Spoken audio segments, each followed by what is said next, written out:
welcome to the Duel of Champions Plays of the Year 2013 video. I'm Pandar. I'm Jason Paradise. And I'm Azza44. And we are here at Paris Games Week getting ready for the Duel of Champions World Championship here. And we wanted to take a look back at the year and some of the top competitive moments from Duel of Champions gaming. Jason, what do you think makes a good play? Sure. A play that shows the skill of the player, but not only that, the understanding they have of the cards and maybe even how they pull the card at the right time and use it the correct way to secure a victory.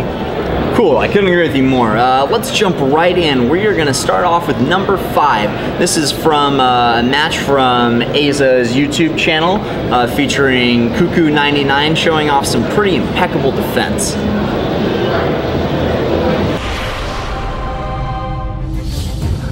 So we have Sutsu99 on the left, and he is using a combo that is incredibly strong for defense. This is a towering creature on the same row as an Imperial Guard. Of course, the Imperial Guard has a capacity to stop all damage done to a hero and redirect it to itself, while at the same time, a towering creature, well, it doesn't allow any other creature in its same lane to be damaged. Why is this so powerful, Azza? Well, there we go. You just have it as you said, by redirecting the damage to the protected creature, you're therefore nullifying all the damage that's dealt directly to the hero. And as the video just started off, we saw 4 damage being nullified that way. We'll see more damage come up as we are talking about it, and more damage being redirected to the Imperial Guard and yet nullified by the towering ability. So it's really strong, especially in combination with other cards of this faction that will enable you to heal up your heroes and your creatures, and making it a really viable long-term solution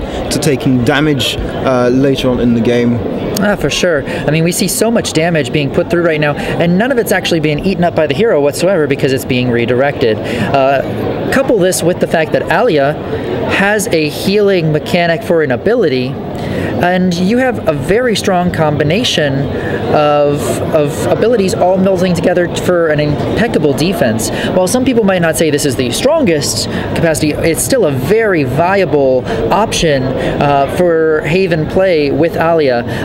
We see also, as he has more towering creatures being put down, the combo can be repeated, as even though he is put into a position where the other hero, or other champion I should say, has more creatures out on the board, he's going to be able to heal things up. He has the Alia ability, and now he's playing Eleanor as well, which again will heal all of his creatures each turn. How do you beat something like this? Well, it's going to be really hard. I mean, obviously lots of area of effect spells will be very useful in this regard, in this situation, to really kill off as many creatures as possible, but it will be a problem here. And yeah, obviously Eleanor is really helping out. We just saw 2 more damage being soaked up, 4 more damage in this turn being soaked up alone in this turn, and over the course of the game, I thought that somewhere around 15 to 18 damage total was completely nullified in this way. And as you'll see, Eleanor is really going to help add in support and heal up the creatures in the next turn. That was some really fantastic defense in that game. Aza, do you think that defense is kind of an underrated component of the game?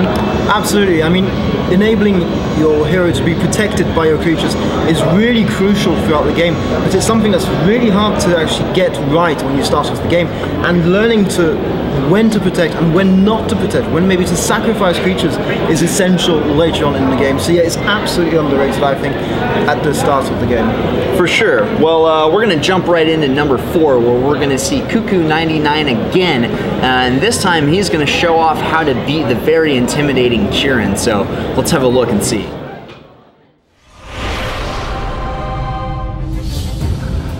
So in this game we do have Chuchu99 playing a really aggressive deck, but he just has such a perfect starting hand there with just that Wolf Captain, the guards there giving some nice melee protection, a second Wolf Captain still in his hand, a Town Portal even. I mean, just such great cards, and he is going to really thrash his opponent here just by getting so many big cards down on the field so fast. Indeed.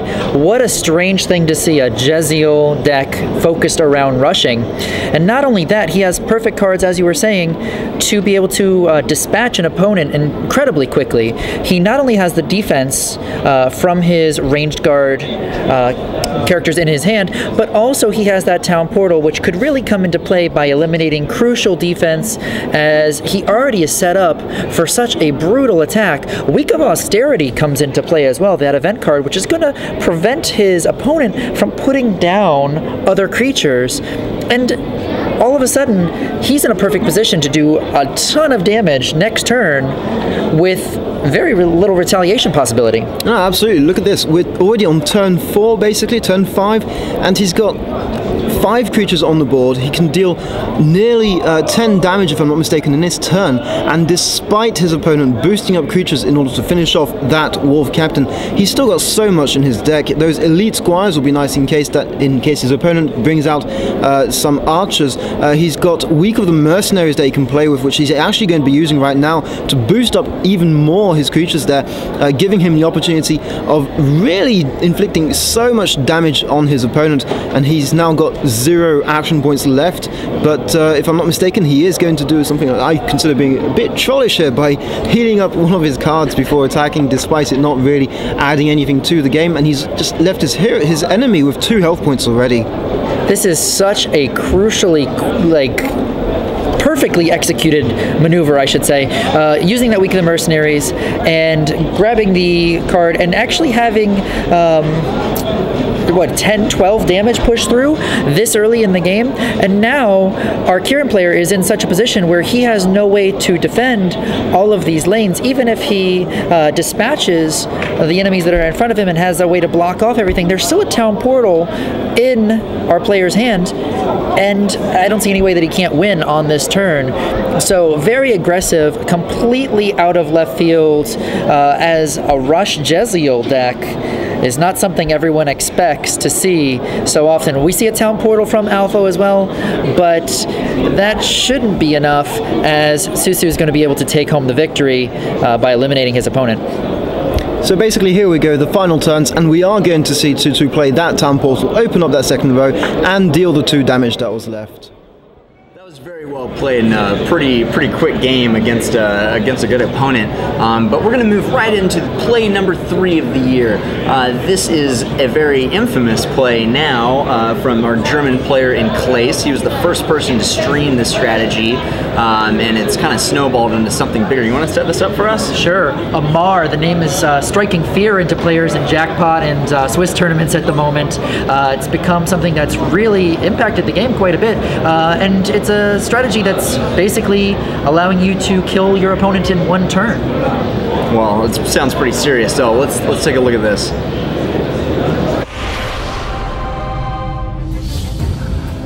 So on our left, we see Enclaves, who is playing against a Nurgle Slowpoke deck, and this is really crucial. Look, our Nurgle player actually just did place down an Ultra Shadows, which should protect him from any creatures attacking this turn. However, with this Amar deck and the spell schools that it does have, the fact that he has enough magic points and enough fortune points every time he plays an ongoing spell, or a spell for any kind for that matter, he is going to be able to pull an additional card. So he is basically going to be able to go through his deck, find the spells that he needs, and buff this creature up to take home a victory. What exactly is he doing here? It's quite incredible, actually. He's using the abilities from this deck to be able to reduce the cost of his different spells, which means that basically once he's used a few of them, he can now cast as many spells as he wants for absolutely no cost. And by pulling out all the different spells there, he's using different earthquakes and things, but he's protected by his ongoing spells, so that's fine. He's using up spells on empty rows, just trying to pull out the ones he needs. Their Strength of the Sea going down, boosting up once again, an Ice Shield going down, a second Ice Shield. These are obviously useless things to do, and we have to remember that there is an Altar of Shadows preventing him from actually attacking, if I'm not mistaken.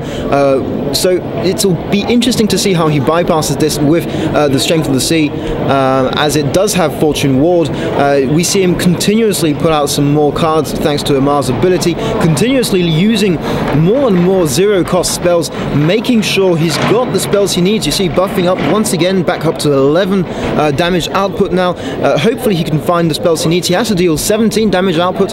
His Para Death Seeker boosted up would give him enough to be able to finish him off with this creature down there. Boost up to 14. Here we go. Para's Death Seeker goes down for 4.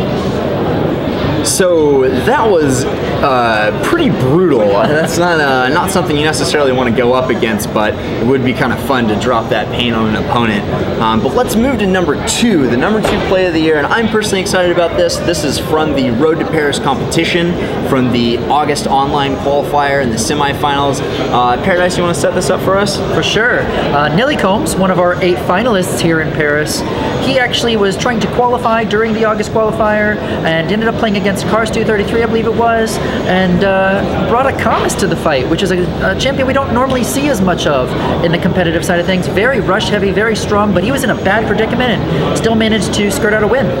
Yeah, well, Nilly Combs is a very versatile player, and let's see how he managed to pull off this number 2 play of the year in the semifinals.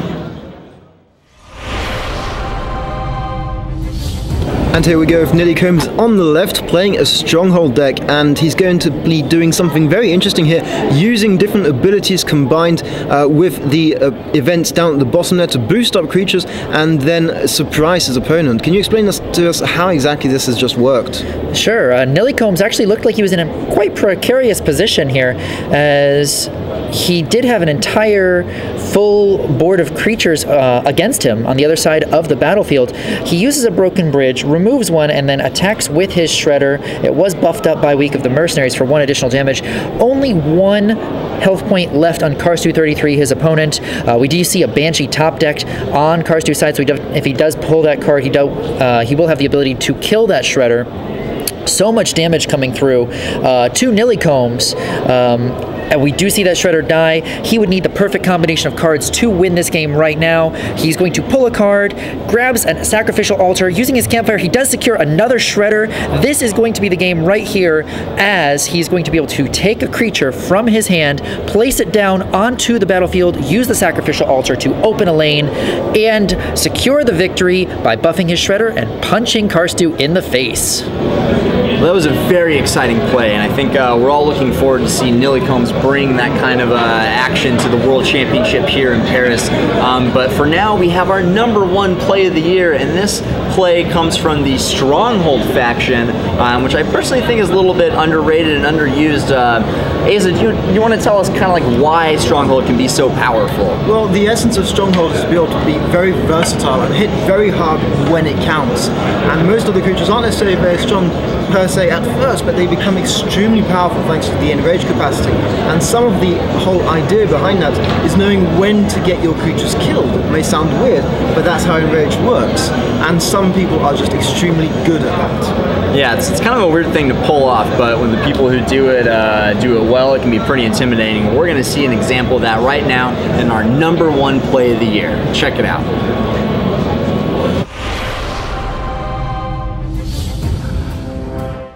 So in this play, it's taken from the Mom Cards tournament, which is some of the biggest and best French players out there, playing it off to see who is the best from the community, and it's a great duel. So I'll let Jason talk to you about that exactly. So the way that this is being played is absolutely stunning. We see our Kelthor player playing a creature using a Sacrificial Altar, which builds up some enrage, but also takes out a blocker on the field. He is going to attack with his creature in the top lane before killing it using the Week of the Dead event, and continuing, of course, to build up his enrage on his other 2 creatures. This is absolutely crucial. The way he does this, he attacks with his creature in the 3rd row. Kieran's ability is going to kill him. He uses the enrage damage ability from Kelthor to eliminate a creature, and then finishes off by playing grounded and attacking once again for the victory.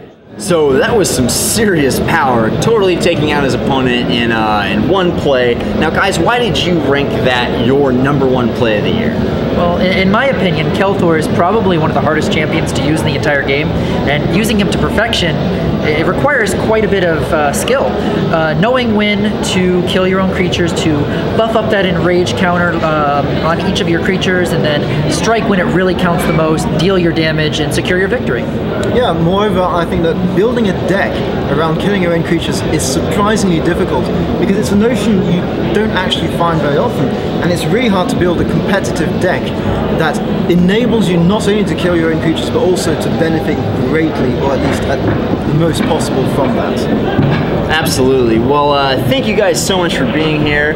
You know, with the new spectator mode in the game, we are anticipating some very exciting plays in 2014, and even right here this weekend at Paris Games Week, when we're going to see the 8 best players in the entire world compete for the championship. Now, where can people find you guys on Twitch? Sure. If you want to see when I have the time to personally stream, it's twitch.tv/JasonParadise. Yeah, and make sure you come and see me on YouTube on my channel Azza404 online. Awesome. Well, thank you guys, and stay tuned for more great plays. Let us know in the comments what you think was your play of the year. Take care. Bye.